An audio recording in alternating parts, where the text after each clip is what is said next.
Hello everyone, it's Taka72 here, and for today. So yesterday was the State of Play's presentation, and there really wasn't much I wanted to say about it. It's mostly just your typical announcements from PlayStation, nothing really special to talk about, aside from like a few titles the Digimon one was pretty interesting, but there was one game that I want to talk about, and it pretty much deserves its own standalone video, given the fact that I've been curious about it ever since its announcement.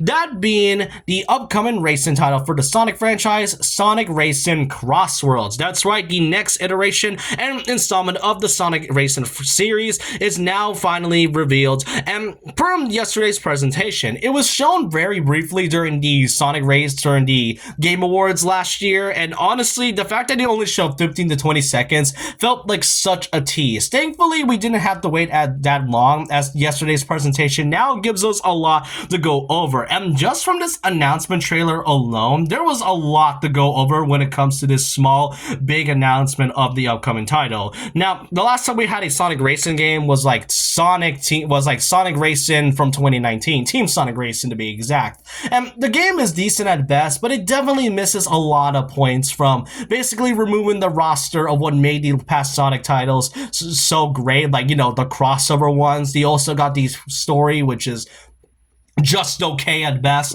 But Team Sonic Racing, it isn't bad, but it just didn't feel like anything like the past couple of titles. Sonic Racing CrossWorlds might be, if not, a huge improvement from Team Sonic Racing. And there's a lot to go over, from the characters, the gameplay mechanics, and more to come in the future. And given the fact that CrossWorlds releases this year, there's quite a bit to talk about and to speculate throughout this entirety of 2025. So I hope you guys enjoy this, and let's kind of go over what CrossWorlds has to offer. Now, the one thing that I feel like a lot of fans would like to point out, notably, is the addition of the characters. Now, obviously, you got your mainstays like Sonic, Tails, Knuckles, Shadow, Eggman, Amy, Metal Sonic, etc., etc. But then there's also some familiar faces, like the return of Jet the Hawk, who has not been seen in a Sonic spin-out title, heck, not even a single Sonic Racing title, since Sonic Free Riders, and that was like over a decade ago. And really, the Free Riders franchise is such a great spin-off title. It is kind of unfortunate that it did end off with a pretty mediocre title by the end, with some very, very bad motion controls. But Jet finally returns with not just Jet 2, but also the Extreme Gear, which also hails from Sonic Riders. It is great to see that Sega is now bringing back the fan service and the Sonic Riders fans some love with the return of the Extreme Gear, given the fact that even a lot of fans nowadays are still hoping for like a new installment of the Sonic Riders series. And I don't mind them, and I don't mind a new installment, just as long as it doesn't have to deal with the motion controls like Free Riders did. But yeah, Jet is now returning, and it's not just Jet 2, but I will get into that pretty later on, as well as the Extreme Gear. You also got some new faces as well, like Sage from Sonic Frontiers. Now, I am honestly surprised that they are adding Sage in this one, but then again, she is becoming more of a very popular character thanks to Frontiers, and I really like how her car is just the shape of the Giganto. What I also find interesting is that she is now in a different color instead. Her dress is now white, and the red pixel and the pixelated corruption is now more blue, kind of like how it acted in the final act of Frontier. So definitely interesting change from Sage, and like I mentioned, it's not just Jet that is returning too, but also Wave and Storm. So that means the entire Babylon group is now returning after basically not appearing in a Sonic spin-off title in a long time. So, and it's not just those three, there's also this particular screenshot that I am showing right now. You got characters like Vector, SPO, and Charmy, which, okay, makes sense. You also got Eggman, you also got Omega and Rouge, okay, that makes sense, and along with Metal Sonic as well. And then you got Cream the Rabbit. Funny how I just made a video about Cream the Rabbit not too long ago, and now they decided to put her in a Sonic Racing title. It's definitely interesting and kind of coincidental, but that's kind of what I said, that they probably did have some fans plans for Cream in the future, which, it is great, given the fact that she was shafted in Team Sonic Racing. She got replaced by like 4 Chows. That has gotta be a dirty move. That is a dirty move from Sega right there. But then you also got Blaze the Cat, which is cool. But then, aside from Sage, there is also some stinkers I have to mention. Though it being Zavok, Zas, and the Egg Pawn. Now, I have no idea why Sega is so insistent on making the Deadly Six relevant. They weren't enjoyable in Lost Worlds. Heck, I don't even know why Zavok is even returning in Forces of all things.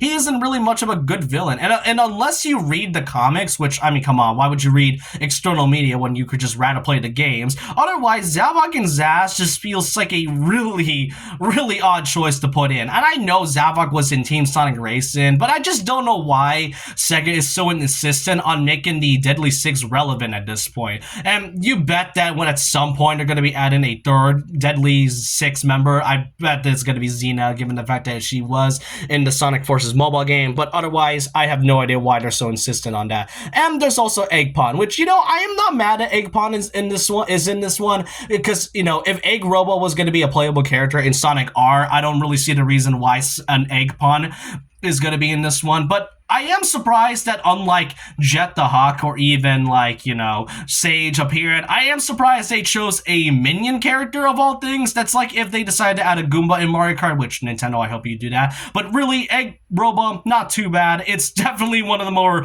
bizarre choices, but as of right now, there is a total of 23 characters according to the launch roster.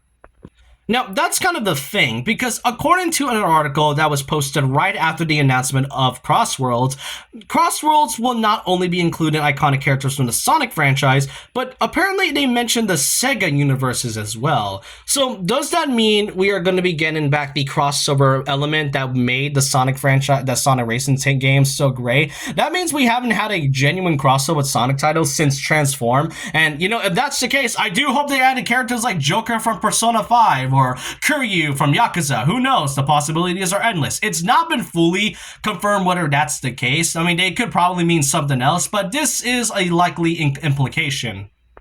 But then in terms of characters, there is another thing that intrigued me the most.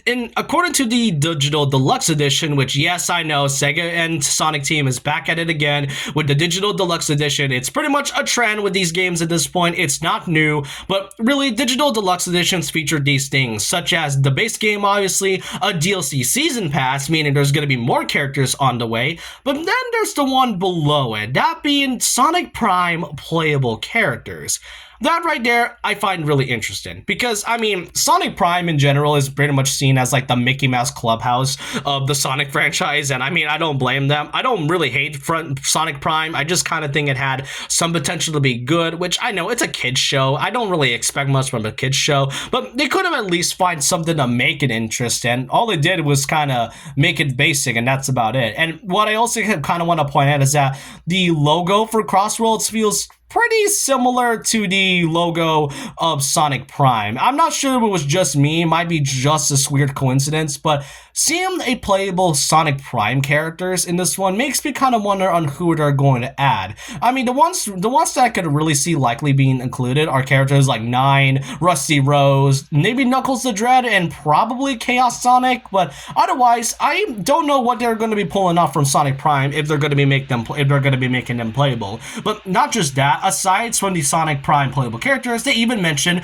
the DLC pass, meaning there's going to be way more characters to be added, and with a total of 23 characters, according to Sega and Sonic Team, it's stated that CrossWorlds is going to be having one of the biggest rosters in the Sonic Racing title. So I'm curious to see on who they're going to be adding, and maybe in the future, I'll probably make like a prediction video on who's going to be added into this game.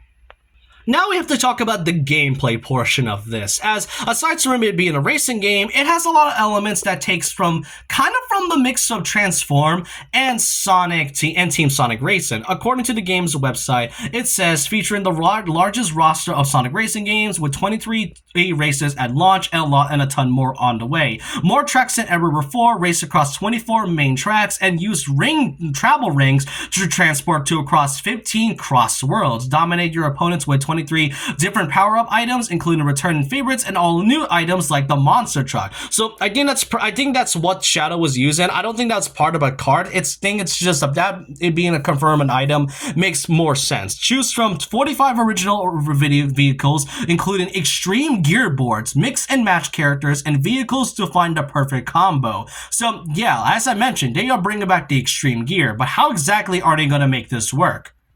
Well, according to IGN, from what they have gotten from their hands-on preview, CrossWorlds has a mixed feeling closer to All-Star Racing Transform as opposed to Team Sonic Racing, but it also takes advantage of Team Sonic's Racing more modern mechanics. And you got things like the customization, which can be mixed matched with any of the parts that you have for your vehicles, but also the extreme board with the extreme gear as well. There's also the laps as well. As they mentioned, you use the travel rings, and from what we've seen from the official website, CrossWorlds, depending on each lap you go through, each ring will appear and you'll go into different variety of worlds and so on and so forth.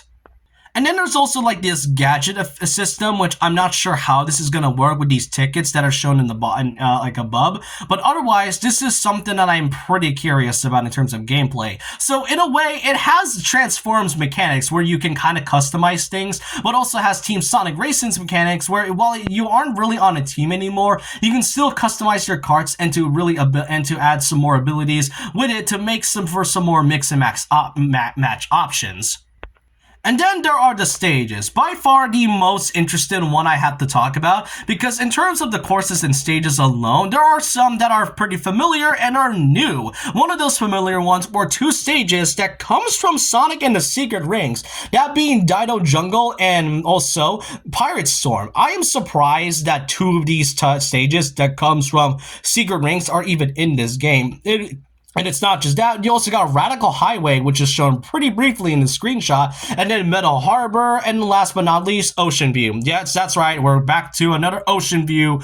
That's right, Ocean View is like back hitting up for like the third time, but otherwise, this is really interesting to see. Out of all of the stages, I am surprised that two that comes from the Secret Rings are even appearing in this game. Now, one thing's for certain is that we don't know anything else, but in about a couple weeks, there will be an official, closed network test. So in a way, it's kind of like a beta, and you have to sign up with like unless you have a PS5, you have to sign things up. I'm currently trying to sign up to test out the beta, as to include things like a few stages, 9 playable characters, and so on and so forth.